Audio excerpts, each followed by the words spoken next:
होया, जन्म लिया।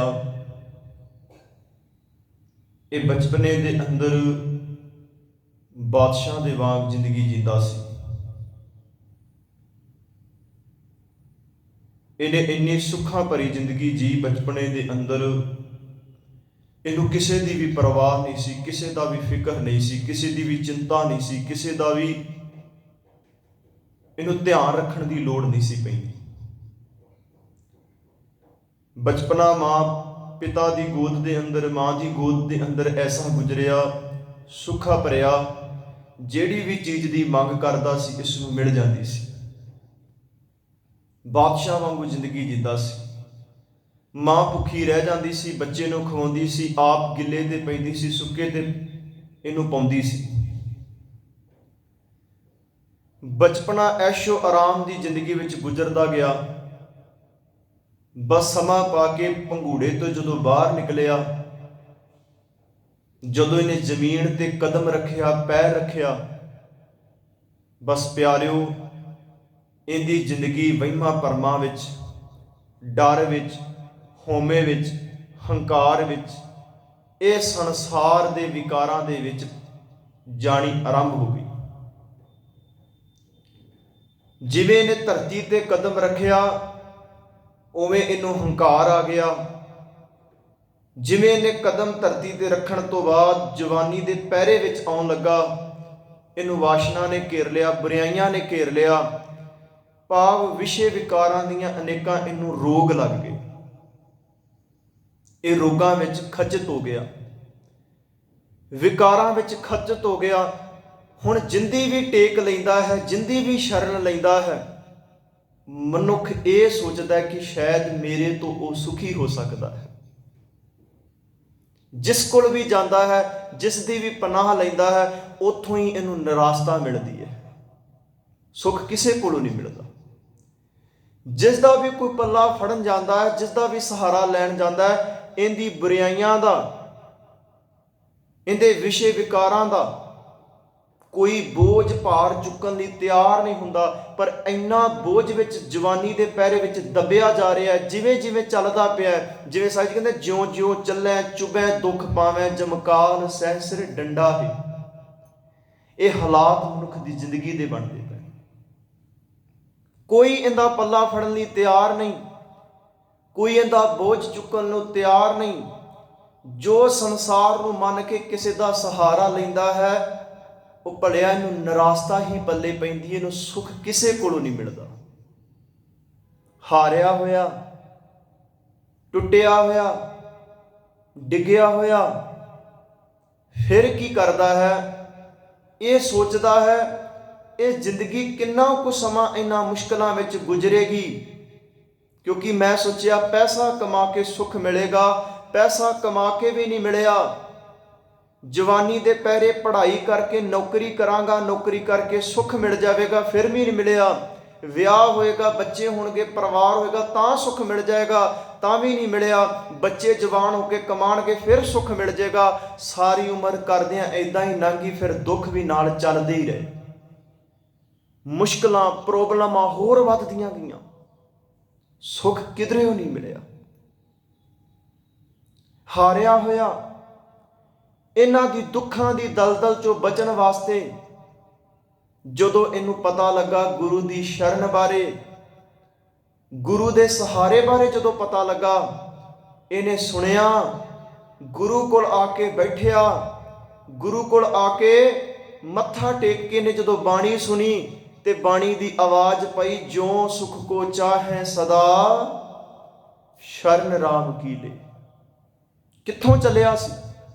होमे ते हंकार विचों, विषय विकारां दीयां दलदलां दे विचों, बुराइयां विचों चलिया सी। जदों गुरु कोल आके चंद शब्द सुने कि सुख चाहण वास्ते तेनू गुरु दी शरण लैनी पैनी है। फिर जदों इन्हें बाणी कोल आके शरण लई, जदों बाणी दी आके सहारा लिया, गुरु दी टेक लई, बाणी दा सहारा तकिया, ते प्यारिओ इत्थे ही बस नहीं, इन्नी सुणदियां सुणदियां मन विच इनू थोड़ा जिहा धीरज बनिया, इनू विश्वास बनिया ਤੇ ਸਤਿਗੁਰੂ ਸਾਹਿਬ ਨੇ ਕਹਿ ਦਿੱਤਾ, ਸਤਿਗੁਰ ਆਇਓ ਸ਼ਰਨ ਤੁਹਾਰੀ, ਮਿਲੈ ਸੂਖ ਨਾਮ ਹਰ ਸ਼ੋਭਾ, ਚਿੰਤਾ ਲਾਏ ਹਮਾਰੀ। ਇੱਥੇ ਸੁੱਖ ਮਿਲੇਗਾ, ਚਿੰਤਾ ਲੈ ਜਾਣਗੀਆਂ ਅਵਰ ਨਾ ਸੂਝੈ ਦੂਜੀ ਠਾਹਰ, ਹਾਰ ਪਰੇ ਤੋਂ ਦੁਆਰੀ। ਗੁਰੂ ਕੋਲ ਆਈ ਦੁਨੀਆ ਦੀਆਂ ਸਹਾਰੇ ਤੱਕਣ ਵਾਲਿਆ, ਦੁਨੀਆ ਦੀ ਟੇਕ ਲੈਣ ਵਾਲਿਆ, ਇਹ ਸੰਸਾਰ ਦੇ ਜਗਤ ਜਲੰਦੇ ਦੀ ਟੇਕ ਛੱਡ ਕੇ ਗੁਰੂ ਦਾ ਸਹਾਰਾ ਲਈ, ਗੁਰਬਾਣੀ ਦੀ ਟੇਕ ਲਈ। ਗਿਆਨ ਦੀ ਰੋਸ਼ਨੀ ਵਿੱਚ ਜਦੋਂ ਤੇਰਾ ਜੀਵਨ ਹੋਏਗਾ, ਇਹਨਾਂ ਵਿਸ਼ੇ ਵਿਕਾਰਾਂ ਦੇ ਦੁੱਖਾਂ ਤੋਂ ਤੂੰ ਬਚ ਸਕਣਾ ਹੈ। ਬਸ ਪਿਆਰਿਓ, ਜਦੋਂ ਮਨੁੱਖ ਦੀ ਇੱਥੋਂ ਆ ਕੇ ਰੰਭਤਾ ਹੁੰਦੀ ਹੈ, ਗੁਰੂ ਦਾ ਸਹਾਰਾ ਲੈਂਦਾ ਹੈ, ਵਿਸ਼ਵਾਸ ਬਣ ਜਾਂਦਾ ਹੈ। ਕਿਉਂਕਿ ਸੰਸਾਰ ਦੇ ਹਾਲਾਤ ਸਨ ਡਰਾਉਣਾ ਤੇ ਭਰਮਾਉਣਾ। ਦੁਨੀਆ ਦੇ ਅੰਦਰ ਡਰਾਉਣ ਵਾਲੇ ਬੜੇ ਸਨ। ਜਿੱਥੇ ਵੀ ਕੋਈ ਜਾਂਦਾ ਸੀ ਡਰ ਦੇ ਦਿੰਦਾ ਸੀ। ਜਿੰਦੀ ਵੀ ਸ਼ਰਨ ਵਿੱਚ ਜਾਂਦਾ ਸੀ, ਜਿੰਦੇ ਕੋਲ ਵੀ ਸਹਾਰਾ ਲੈਂਦਾ ਸੀ, ਡਰਾਇਆ ਜਾਂਦਾ ਸੀ, ਭਰਮਾਇਆ ਜਾਂਦਾ ਸੀ, ਭਟਕਣਾ ਵਿੱਚ ਪਾ ਕੇ ਇਹਨੂੰ ਖੁਆਰ ਕੀਤਾ ਜਾਂਦਾ ਸੀ। ਹਰ ਬਿਸਰਤ ਸਦਾ ਖੁਆਰੀ, ਹਰੀ ਇਹਦੇ ਕੋਲ ਵਿਸਰਿਆ ਪਿਆ ਸੀ। ਜ਼ਿੰਦਗੀ ਵਿਸ਼ੇ ਵਿਕਾਰਾਂ ਵਿੱਚ ਪੈ ਕੇ ਮਨੁੱਖ ਆਪਣੇ ਮੂਲ ਤੋਂ ਖੁਆਰ ਹੋ ਚੁੱਕਿਆ ਸੀ। ਸਾਹਿਬ ਨੇ ਕਿਹਾ, ਪਿਆਰਿਆ ਤੂੰ ਡਰ ਵੀ ਦੇ ਦਿੱਤਾ, ਡਰ ਵੀ ਮਨੁੱਖ ਦੀ ਜ਼ਿੰਦਗੀ 'ਚ ਭਰ ਦਿੱਤਾ, ਅੰਧ ਵਿਸ਼ਵਾਸ ਭਰਮ ਵੀ ਮਨੁੱਖ ਦੀ ਜ਼ਿੰਦਗੀ ਵਿੱਚ ਭਰ ਦਿੱਤੇ। ਇਹ ਦੋ ਚੀਜ਼ਾਂ ਦੇ ਦਿੱਤੀਆਂ, ਪਰ ਸਮਝਾਇਆ ਕਿਸੇ ਨੇ ਨਹੀਂ ਹੈਗਾ। ਪਹਿਲੀ ਚੀਜ਼ ਡਰਾਉਣਾ, ਦੂਜੀ ਚੀਜ਼ ਭਰਮਾਉਣਾ, ਤੇ ਤੀਜੀ ਚੀਜ਼ ਸਮਝਾਉਣਾ। ਡਰਾਉਣ ਵਾਲੇ ਬੜੇ ਮਿਲੇ, ਭਰਮਾਉਣ ਵਾਲੇ ਬੜੇ ਮਿਲੇ। ਇਹ ਦੁਨੀਆ ਦੀਆਂ ਐਸ਼ੋ ਆਰਾਮ ਵਾਲੀਆਂ ਚੀਜ਼ਾਂ ਨੂੰ ਵੇਖ ਕੇ ਮਨੁੱਖ ਭਰਮ ਗਿਆ। ਜੋ ਇਹਨੇ ਵੇਖਿਆ ਸੀ ਉਹ ਅਸਲ ਵਿੱਚ ਹੈ ਨਹੀਂ। ਕਿਉਂਕਿ ਸਾਹਿਬ ਜੀ ਦੇ ਪਾਵਨ ਬੋਲ ਪੜ੍ਹਦੇ ਆ, ਜੈਸਾ ਮਾਨੀਐ ਹੋਏ ਨਾ ਤੈਸਾ, ਮਾਧਵੇ ਕਿਆ ਕਹੀਏ ਭ੍ਰਮ ਐਸਾ, ਜੈਸਾ ਮਾਨੀਐ ਹੋਏ ਨਾ ਤੈਸਾ। ਹੇ ਮਾਧੋ, ਹੇ ਮਨੁੱਖ, ਜੋ ਤੂੰ ਦੁਨੀਆ ਨੂੰ ਮੰਨ ਕੇ ਬੈਠਾ ਸਾਂ, ਅਸਲ ਵਿੱਚ ਮੇਰੇ ਸਾਹਿਬ ਨੇ ਕਿਹਾ ਉਹ ਹੈ ਨਹੀਂ ਸੀ। ਪਰ ਮਨੁੱਖ ਭਰਮ ਇੰਨਾ ਗਿਆ, ਬਾਹਰੋਂ ਦਾ ਵੇਖ ਕੇ ਐਸ਼ੋ ਆਰਾਮ, ਬਾਹਰੋਂ ਦੀਆਂ ਸਹੂਲਤਾਂ ਵੇਖ ਕੇ, ਬਾਹਰ ਦੀਆਂ ਸੁੰਦਰਤਾ ਵੇਖ ਕੇ, ਬਾਹਰ ਦੇ ਧਨ ਪਦਾਰਥ ਵੇਖ ਕੇ ਭਟਕ ਗਿਆ, ਭਰਮਾਂ ਵਿੱਚ ਪੈ ਗਿਆ। ਪਰ ਪਿਆਰਿਓ, ਦੋ ਚੀਜ਼ਾਂ ਮਨੁੱਖ ਦੀ ਜ਼ਿੰਦਗੀ ਵਿੱਚ ਆ ਗਈਆਂ, ਪਰ ਤੀਜੀ ਚੀਜ਼ ਸਮਝਾਇਆ ਕਿਸੇ ਨਹੀਂ। ਪਰ ਗੁਰੂ ਦੀ ਸ਼ਰਨ ਵਿੱਚ ਆਇਆ, ਗੁਰੂ ਨੇ ਇਹਨੂੰ ਸਮਝਾਇਆ। ਸਮਾਂ ਸੀ ਕਦੀ ਮਾਂ ਪਿਓ ਦੀ ਗੋਦ ਵਿੱਚ ਸੀ, ਇਹਨੂੰ ਡਰ ਨਹੀਂ ਸੀ, ਬੇਖੌਫ ਹੋ ਕੇ ਜ਼ਿੰਦਗੀ ਜਿੰਦਾ ਸੀ। ਮਾਂ ਦੀ ਗੋਦ ਵਿੱਚ ਪਲਿਆ, ਪਿਤਾ ਦੀ ਬਾਹ ਫੜ ਕੇ ਦੁਨੀਆ ਸੁਹਾਵੇ ਬਾਗ ਦੇ ਮੇਲੇ ਤੱਕਦਾ ਪਿਆ ਸੀ। ਇਹਨੂੰ ਕੋਈ ਚਿੰਤਾ ਨਹੀਂ ਸੀ, ਕਿਸੇ ਦਾ ਫਿਕਰ ਨਹੀਂ ਸੀ, ਕਿਸੇ ਦੀ ਟੈਨਸ਼ਨ ਲੈ ਕੇ ਨਹੀਂ ਸੀ ਬੈਠਾ। ਬਸ ਪਿਆਰਿਓ, ਇਹ ਸੰਸਾਰ ਦੇ ਮੇਲੇ ਦੇ ਵਿੱਚ ਬਸ ਪਿਤਾ ਦੀ ਉਂਗਲ ਛੁੱਟ ਗਈ, ਇਹਨੂੰ ਸਾਰੀਆਂ ਚੀਜ਼ਾਂ ਦੁੱਖ ਦਿਸਣ ਲੱਗ ਗਈਆਂ। ਜਿਹੜਾ ਮੇਲਾ ਪਿਤਾ ਦੀ ਬਾਹ ਫੜ ਕੇ, ਪਿਤਾ ਦੀ ਉਂਗਲ ਫੜ ਕੇ ਇਹਨੂੰ ਸੋਹਣਾ ਲੱਗਦਾ ਪਿਆ ਸੀ ਨਾ, ਉਹ ਅੱਜ ਮੇਲਾ ਇਹਨੂੰ ਉਜੜਿਆ ਹੋਇਆ ਲੱਗਦਾ ਹੈ। ਉੱਥੇ ਸਭ ਕੁਝ ਹੈ, ਉੱਥੇ ਹਰ ਚੀਜ਼ ਹੈ, ਖਾਣ ਨੂੰ ਵੀ ਹੈ, ਖੇਡਣ ਨੂੰ ਵੀ ਹੈ, ਪਹਿਨਣ ਨੂੰ ਵੀ ਹੈ, ਹਰ ਚੀਜ਼ ਹੈ। ਕਦੀ ਮੇਲੇ ਵਿੱਚ ਚੱਲਦਿਆਂ ਹੋਇਆਂ ਕਹਿੰਦਾ ਸੀ ਹਰ ਚੀਜ਼ ਲਵਾਂਗਾ, ਆ ਵੀ ਚੀਜ਼ ਲਵਾਂਗਾ, ਆ ਵੀ ਚੀਜ਼ ਲਵਾਂਗਾ। ਪਰ ਪਿਤਾ ਦੀ ਉਂਗਲ ਛੁੱਟੀ, ਇਹਨੂੰ ਮੇਲਾ ਉਜੜਿਆ ਲੱਗਦਾ ਪਿਆ। ਜਿਹੜੀ ਵੀ ਚੀਜ਼ ਕੋਈ ਆ ਕੇ ਦਿੰਦਾ, ਖਾਣ ਨੂੰ ਲੈ ਲੈ, ਪਹਿਨਣ ਨੂੰ ਲੈ ਲੈ, ਕਿਹੜੀ ਚੀਜ਼ ਤੂੰ ਖੇਡਣ ਨੂੰ ਲੈਣੀ ਹੈ, ਖੇਡਣ ਨੂੰ ਲੈ ਲੈ। ਬਸ ਇਹ ਕਹਿੰਦਾ ਮੈਨੂੰ ਕੁਝ ਨਹੀਂ ਚਾਹੀਦਾ, ਮੈਨੂੰ ਉਹ ਪੱਲਾ, ਉਹ ਉਂਗਲ ਚਾਹੀਦੀ ਹੈ, ਉਹ ਸਹਾਰਾ ਚਾਹੀਦਾ ਹੈ। ਮੈਨੂੰ ਪਿਤਾ ਦੀ ਟੇਕ ਸ਼ਰਨ ਚਾਹੀਦੀ ਹੈ, ਜਿਹੜੇ ਸਹਾਰੇ ਵਿੱਚ ਮੈਨੂੰ ਪਿਤਾ ਦੀ ਉਂਗਲ ਫੜ ਕੇ ਸੁੱਖ ਮਿਲਿਆ ਸੀ, ਮੈਨੂੰ ਉਹੀ ਚੀਜ਼ ਚਾਹੀਦੀ ਹੈ। ਪਰ ਪਿਆਰਿਓ, ਗੁਰਬਾਣੀ ਵਿੱਚ ਇਦਾਂ ਹੀ ਉਦਾਹਰਨਾਂ ਮਾਂ ਪਿਓ ਦੇ ਰੂਪ ਵਿੱਚ ਗੁਰਬਾਣੀ ਨੇ ਸਮਝਾਇਆ। ਹਰ ਜੀ ਮਾਤਾ, ਹਰ ਜੀ ਪਿਤਾ, ਏਕ ਪਿਤਾ ਏਕ ਸਕੇ ਹਮ ਬਾਰਕ। ਕਿਉਂ? ਕਿਉਂਕਿ ਪਿਆਰਿਆ, ਜਿਵੇਂ ਤੇਰੀ ਬਚਪਨੇ ਤੋਂ ਸੰਭਾਲ ਮਾਂ ਪਿਓ ਨੇ ਕੀਤੀ, ਤੈਨੂੰ ਹਰ ਤਰ੍ਹਾਂ ਦੇ ਸੁੱਖ ਦਿੱਤੇ, ਹਰ ਤਰ੍ਹਾਂ ਦੀਆਂ ਸਹੂਲਤਾਂ ਦਿੱਤੀਆਂ, ਤੇਰੀ ਜ਼ਿੰਦਗੀ ਵਿੱਚ ਦੁੱਖ ਨਹੀਂ ਆਉਣ ਦਿੱਤਾ। ਇਸੇ ਤਰ੍ਹਾਂ ਗੁਰੂ ਹੈ, ਗੁਰੂ ਵੀ ਤੈਨੂੰ ਆਪਣੇ ਗਲ ਦੇ ਨਾਲ ਲਾ ਕੇ ਆਪਣੇ ਹਿਰਦੇ ਨਾਲ ਲਾ ਕੇ ਤੈਨੂੰ ਮਾਂ ਪਿਓ ਤੋਂ ਵੀ ਵੱਡਾ ਸੁੱਖ ਦੇਣਾ ਚਾਹੁੰਦਾ ਹੈ। ਮੈਂ ਪਹਿਲਾਂ ਬਚਪਨੇ ਤੋਂ ਗੱਲ ਕੀਤੀ, ਗੁਰੂ ਦੀ ਸ਼ਰਨ। ਸਤਿਗੁਰੂ ਨੇ ਕਿਹਾ ਮਾਤਾ ਪਿਤਾ ਦੀ ਸ਼ਰਨ 'ਚ ਸਾਂ, ਪਿਤਾ ਦੀ ਸ਼ਰਨ ਵਿੱਚ ਸਾਂ, ਮਾਂ ਦੀ ਸ਼ਰਨ 'ਚ ਸਾਂ। ਇਹ ਦੁਨੀਆ ਦੇ ਬਾਰੇ ਤੈਨੂੰ ਪਰਵਾਹ ਨਹੀਂ ਸੀ। ਕੋਈ ਖਾਂਦਾ ਪਿਆ ਸੀ, ਕੋਈ ਪੀਂਦਾ ਪਿਆ ਸੀ, ਕੁਝ ਲੜਦਾ ਪਿਆ ਸੀ, ਜੋ ਮਰਜ਼ੀ ਚੱਲਦਾ ਸੀ, ਪਰ ਤੂੰ ਬੇਪਰਵਾਹ ਹੋ ਕੇ ਜ਼ਿੰਦਗੀ ਜਿੰਦਾ ਸੀ। ਤੂੰ ਬੇਖੌਫ ਹੋ ਕੇ ਜ਼ਿੰਦਗੀ ਜਿੰਦਾ ਸੀ, ਆਪਣੀ ਚਾਲ ਚੱਲਦਾ ਸੀ। ਅੱਜ ਤੇਰੀ ਚਾਲ ਖਤਮ ਹੋ ਗਈ, ਤੇਰੀ ਖੁਸ਼ੀ ਖਤਮ ਹੋ ਗਈ, ਤੇਰਾ ਖਾਣਾ ਖਤਮ ਹੋ ਗਿਆ, ਤੇਰਾ ਸੌਣਾ ਖਤਮ ਹੋ ਗਿਆ, ਤੇਰਾ ਬਹਿਣਾ ਖਤਮ ਹੋ ਗਿਆ, ਤੇਰੀ ਆਵਾਜ਼ ਦੀ ਬੋਲੀ ਬਦਲ ਗਈ। ਕਿਉਂ? ਕਿਉਂਕਿ ਤੂੰ ਸੰਸਾਰ ਦੇ ਸੁਹਾਵੇ ਬਾਗ ਵਿੱਚ ਗਵਾਚ ਗਿਆ। ਪਰ ਪਿਆਰਿਓ, ਗੁਰੂ ਦੀ ਸ਼ਰਨ ਵਿੱਚ ਆ ਕੇ ਗੁਰੂ ਨੇ ਵਾਰ-ਵਾਰ ਸਮਝਾਇਆ, ਸਤਿਗੁਰ ਆਇਓ ਸ਼ਰਨ ਤੁਹਾਰੀ। ਆ ਇੱਥੇ ਆ ਕੇ ਕੀ ਹੁੰਦਾ ਹੈ? ਪ੍ਰਭ ਕੀ ਸ਼ਰਨ ਸਗਲ ਭੈ ਲਾਥੇ, ਦੁੱਖ ਬਿਨਸੇ ਸੁਖ ਪਾਇਆ। ਗੁਰੂ ਦੀ ਸ਼ਰਨ ਵਿੱਚ ਆ ਕੇ ਪਿਆਰਿਆ ਸਾਰੇ ਦੁੱਖ ਖਤਮ ਹੋ ਜਾਂਦੇ ਨੇ। ਗੁਰੂ ਉਹ ਸਦੀਵੀ ਕਾਲੀ ਸੁਖ ਦੇ ਦਿੰਦਾ ਹੈ, ਜੋ ਸੁਖ ਕੋ ਚਾਹੈ ਸਦਾ। ਜਿਹੜੀ ਮੈਂ ਗੱਲ ਆਰੰਭ ਤੋਂ ਕੀਤੀ ਸੀ, ਸ਼ਰਨ ਰਾਮ ਕੀ ਲੈ, ਸਭ ਸੁਖ ਦਾਤਾ ਰਾਮ ਹੈ, ਦੂਸਰ ਨਾਹਨ ਕੋਏ।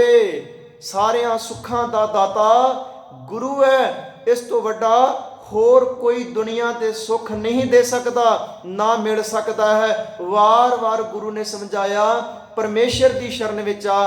ਤੇ ਯਾਦ ਰੱਖੀ ਪਿਆਰਿਆ, ਗੁਰੂ ਕੀ ਕਰਦਾ? ਗੁਰੂ ਦੀ ਸ਼ਰਨ ਵਿੱਚ ਜਦੋਂ ਮਨੁੱਖ ਆਉਂਦਾ ਹੈ, ਮਨੁੱਖ ਨੇ ਮਾੜੇ ਕੰਮ ਕੀਤੇ, ਮਨੁੱਖ ਵਿਕਾਰਾਂ ਵਿੱਚ ਪੈ ਗਿਆ। ਜਦੋਂ ਵਿਕਾਰਾਂ ਵਿੱਚ ਪਿਆ, ਵਿਕਾਰੀ ਜ਼ਿੰਦਗੀ ਜੀਣ ਲੱਗਾ, ਵਿਕਾਰਾਂ ਵਿੱਚ ਦੁਖੀ ਹੋਇਆ, ਇਹਨੇ ਕਾਮ ਦੀ ਜ਼ਿੰਦਗੀ ਜੀ, ਲੋਭ ਦੀ ਜ਼ਿੰਦਗੀ ਜਿੰਦਾ ਰਿਹਾ, ਹੰਕਾਰ ਦੀ ਜ਼ਿੰਦਗੀ ਜਿੰਦਾ ਰਿਹਾ, ਇਹ ਮੋਹ ਦੀ ਜ਼ਿੰਦਗੀ ਜਿੰਦਾ ਰਿਹਾ। ਪਾਪ ਇਹਨਾਂ ਦੇ ਵਿੱਚ ਪੈ ਕੇ ਮਨੁੱਖ ਭੁਖਵਾਰ ਹੁੰਦਾ ਗਿਆ। ਗੁਰੂ ਨੇ ਫਿਰ ਸਮਝਾਇਆ, ਗੁਰੂ ਨੇ ਫਿਰ ਸੁਚੇਤ ਕੀਤਾ, ਉਹ ਭਲਿਆ ਇਹਨਾਂ ਦੀ ਸ਼ਰਨ ਛੱਡ, ਇਹਨਾਂ ਦੀ ਟੇਕ ਛੱਡ। ਕਿਉਂਕਿ ਅਸਲ ਵਿੱਚ ਗੁਰੂ ਦੀ ਸ਼ਰਨ ਵਿੱਚ ਆ ਤੇ ਗੁਰੂ ਇਹਨਾਂ ਚੀਜ਼ਾਂ ਨੂੰ, ਵਿਕਾਰਾਂ ਨੂੰ ਸਾਧ ਸਕਦਾ ਹੈ। ਕਿਉਂਕਿ ਗੁਰੂ ਕਿਵੇਂ ਕਰੇਗਾ? ਗੁਰੂ ਕਿਰਪਾ ਇਵੇਂ ਦੀ ਕਰ ਦਿੰਦਾ ਹੈ, ਨਸ ਵੰਜੋ ਕਿਲ ਵਿਖੋ। ਗੁਰੂ ਨੇ ਸਮਝਾ ਦਿੱਤਾ, ਕਰਤਾ ਘਰ ਆਇਆ। ਜਿੱਦਣ ਤੂੰ ਕਰਤੇ ਦੇ ਘਰ ਵਿੱਚ ਆਇਆ, ਕਰਤੇ ਭਾਵ ਗੁਰਬਾਣੀ ਦਾ ਤੇਰੇ ਜੀਵਨ ਵਿੱਚ ਗਿਆਨ ਦਾ ਪ੍ਰਕਾਸ਼ ਹੋ ਗਿਆ। ਜਦੋਂ ਗੁਰੂ ਕੋਲ ਆਇਆ ਤੇਰੇ ਜੀਵਨ ਵਿੱਚ ਰੱਬੀ ਗਿਆਨ ਆ ਗਿਆ। ਨਸ ਵੰਜੋ ਕਿਲ ਵਿਖੋ, ਕਰਤਾ ਕਰ ਆਇਆ, ਦੂਤੇ ਦਹਿਨ ਪਿਆ, ਗੋਬਿੰਦ ਪ੍ਰਗਟਾਇਆ। ਮੇਰੇ ਸਾਹਿਬ ਜੀ ਨੇ ਕਿਹਾ, ਉਹ ਪਿਆਰਿਆ ਜਿਨ ਨਿਰਭਉ, ਜਿਨ ਹਰ ਨਿਰਭਉ ਧਿਆਇਆ ਜੀ, ਤਿਨ ਕਾ ਭਉ ਸਭ ਗਵਾਸੀ। ਡਰ ਖਤਮ ਹੋ ਗਏ। ਆ ਕਾਮ ਦੇ, ਕ੍ਰੋਧ ਦੇ, ਲੋਭ ਦੇ, ਮੋਹ ਦੇ, ਹੰਕਾਰ ਦੇ ਪਏ ਹੋਏ ਬੰਧਨ, ਇਹਨਾਂ ਵਿੱਚ ਮਨੁੱਖ ਕਲਪ ਗਿਆ, ਦੁਖੀ ਹੋ ਗਿਆ। ਤੇ ਮੇਰੇ ਸਾਹਿਬ ਨੇ ਕਿਹਾ, ਯਾਦ ਰੱਖੀ ਪਿਆਰਿਆ, ਭੂਲੇ ਮਾਰਗ ਜਿਨੇ ਬਤਾਇਆ, ਐਸਾ ਗੁਰਵਡ ਭਾਗੀ ਪਾਇਆ। ਸਿਮਰ ਮਨਾ ਰਾਮ ਨਾਮ ਚਿਤਾਰੇ, ਬਸ ਰਹਿ ਹਿਰਦੈ ਗੁਰ ਚਰਨ ਪਿਆਰੇ। ਕਾਮ ਕ੍ਰੋਧ ਲੋਭ ਮੋਹ ਮਨ ਲੀਨਾ, ਬੰਧਨ ਕਾਟ ਮੁਕਤ ਗੁਰ ਕੀਨਾ। ਗੁਰੂ ਨੇ ਕਿਹਾ ਪਰਵਾਹ ਨਾ ਕਰ, ਜਦੋਂ ਮੇਰੇ ਕੋਲ ਆਇਆ ਏ, ਮੇਰੀ ਗੱਲ ਨੂੰ ਮੰਨੀ, ਮੇਰੇ ਹੁਕਮ ਨੂੰ ਕਮਾਈ। ਇਹ ਜਿਹੜੇ ਵਿਕਾਰ ਤੇਰੇ ਤੇ ਹਾਵੀ ਹੋ ਚੁੱਕੇ ਨੇ, ਜਿਹੜੇ ਇਹਨਾਂ ਦੀਆਂ ਵਿਕਾਰਾਂ ਦੀਆਂ ਦਲਦਲ ਵਿੱਚ ਫਸ ਚੁੱਕਾ ਏ, ਤੇਰੇ ਸੁੱਖ ਖਤਮ ਹੋ ਚੁੱਕੇ ਨੇ, ਤੇਰੀ ਅੰਦਰ ਦੀ ਜ਼ਿੰਦਗੀ ਦਾ ਆਨੰਦ ਖਤਮ ਹੋ ਚੁੱਕਿਆ ਹੈ, ਇਹਨਾਂ ਨੂੰ ਮੈਂ ਖਤਮ ਕਰਕੇ ਤੈਨੂੰ ਫਿਰ ਮੈਂ ਸੁੱਖ ਦਵਾਂਗਾ। ਪਰ ਪਿਆਰਿਓ, ਗੁਰੂ ਕੋਲ ਆ ਕੇ ਗੁਰੂ ਕਰਦਾ ਕੀ ਹੈ? ਜੈਸਾ ਬਾਲਕ ਭਾਏ ਸਿਪਾਹੀ, ਲੱਖ ਅਪਰਾਧ ਕਮਾਵੈ, ਕਰ ਉਪਦੇ ਝਿੜਕੈ ਬਹੁਪਾਤੀ, ਬੌੜ ਪਿਤਾ ਗਣ ਲਾਵੈ, ਪਿਛਲੇ ਔਗਣ ਬਖਸ਼ ਲਏ, ਪ੍ਰਭ ਆਗੇ ਮਾਰਗ ਪਾਵੈ। ਮੈਂ ਬੇਨਤੀ ਸ਼ੁਰੂ ਤੋਂ ਕੀਤੀ ਸੀ, ਮਾਂ ਪਿਓ ਦਾ ਸੁਭਾਅ ਹੈ ਮੇਰਾ ਬੱਚਾ ਸੁਖੀ ਰਵੇ, ਦੁਖੀ ਨਾ ਹੋਵੇ, ਇਹਨੂੰ ਜ਼ਿੰਦਗੀ ਦੇ ਹਰ ਸੁੱਖ ਮਿਲਣ। ਮੇਰੇ ਗੁਰੂ ਦਾ ਵੀ ਸੁਭਾਅ ਹੈ, ਜਦੋਂ ਮੇਰਾ ਬੱਚਾ ਮੇਰਾ ਸੇਵਕ ਬਣ ਕੇ ਮੇਰੀ ਸ਼ਰਨ ਵਿੱਚ ਆਉਂਦਾ ਹੈ, ਇਹਨੂੰ ਮੈਂ ਦੁਨੀਆ ਦੇ ਹਰ ਸੁੱਖ ਦੇ ਦਿਆਂ ਦੀ ਜ਼ਿੰਦਗੀ ਵਿੱਚ ਕੋਈ ਦੁੱਖ ਨਾ ਆਵੇ। ਪਰ ਜੈਸਾ ਬਾਲਕ ਭਾਏ ਸੁਭਾਈ, ਲੱਖ ਅਪਰਾਧ ਕਮਾਵੇ, ਬੜੇ ਅਪਰਾਧ ਕੀਤੇ, ਬੜੇ ਵਿਕਾਰ ਕਮਾਏ, ਬੜੇ ਪਾਪ ਕੀਤੇ, ਬੜੀ ਜ਼ਿੰਦਗੀ ਦੇ ਵਿੱਚ ਧੋਖੇ ਖਾਦੇ। ਗੁਰੂ ਨੇ ਸਭ ਕੁਝ ਖਤਮ ਕਰਕੇ ਗੱਲ ਕਿਹੜੀ ਸਮਝਾਈ? ਕਾਰ ਉਪਦੇਸ਼। ਪਹਿਲਾਂ ਗੁਰੂ ਨੇ ਉਪਦੇਸ਼ ਦਿੱਤਾ, ਜੇ ਤੂੰ ਉਪਦੇਸ਼ ਨਾ ਮੰਨਿਆ, ਗੁਰੂ ਨੇ ਉਪਦੇਸ਼ ਦਿੱਤਾ, ਉਹ ਪਿਆਰਿਆ ਇਹਨਾਂ ਚੀਜ਼ਾਂ ਨੂੰ ਛੱਡ, ਹੁਣ ਕੀ ਕਰ? ਆਪਣੀ ਪਹਿਚਾਨ ਕਰ। ਗੁਰੂ ਨੇ ਉਪਦੇਸ਼ ਦਿੱਤਾ, ਕਿਵ ਸਚਿਆਰਾ ਹੋਈਐ, ਕਿਵ ਕੂੜੈ ਟੁੱਟੈ ਪਾਲ, ਹੁਕਮ ਰਜਾਈ ਚੱਲਣਾ, ਨਾਨਕ ਲਿਖਿਆ ਨਾਲ। ਗੁਰੂ ਨੇ ਉਪਦੇਸ਼ ਦਿੱਤਾ, ਭਜੋ ਗੋਬਿੰਦ ਭੂਲ ਮਤ ਜਾਹੋ, ਮਾਨ ਜਨਮ ਕਾ ਇਹੀ ਲਾਹੋ। ਗੁਰੂ ਨੇ ਉਪਦੇਸ਼ ਦਿੱਤਾ, ਪਾਂਡਾ ਅੱਛਾ ਸੋਏ ਜੋ ਤਿਸ ਭਾਵਸੀ, ਏਤ ਦੁਆਰੇ ਧੋਏ ਅੱਛਾ ਹੋਏ ਸੀ। ਗੁਰੂ ਨੇ ਉਪਦੇਸ਼ ਕਰਕੇ ਮਨੁੱਖ ਨੂੰ ਸਮਝਾਇਆ, ਭਈ ਪ੍ਰਾਪਤ ਮਾਨੁਖ ਦੇ ਹੁਰੀਆ, ਗੋਬਿੰਦ ਮਿਲ ਕੀ ਇਹ ਤੇਰੀ ਬਰੀਆ, ਅਵਰ ਕਾਜ ਤੇਰੇ ਕਿਤੇ ਨਾ ਕਾਮ, ਮਿਲ ਸਾਧ ਸੰਗਤ ਭਜ ਕੇਵਲ ਨਾਮ। ਇਹ ਗੁਰੂ ਨੇ ਉਪਦੇਸ਼ ਕਰਕੇ ਨੂੰ ਸਮਝਾਇਆ, ਕਰ ਉਪਦੇਸ਼। ਜਦੋਂ ਗੁਰੂ ਦੀ ਸ਼ਰਨ ਵਿੱਚ ਆਇਆ ਨਾ, ਆ ਉਪਦੇਸ਼ ਦੇ ਕੇ ਖੇਡ ਵਰਤੀ। ਪਰ ਜਦੋਂ ਇਹਨੇ ਉਪਦੇਸ਼ ਨਾ ਮੰਨਿਆ, ਉਪਦੇਸ਼ ਨੂੰ ਧਿਆਨ ਨਾਲ ਨਾ ਸੁਣਿਆ, ਫਿਰ ਗੁਰੂ ਨੇ ਝਿੜਕਿਆ।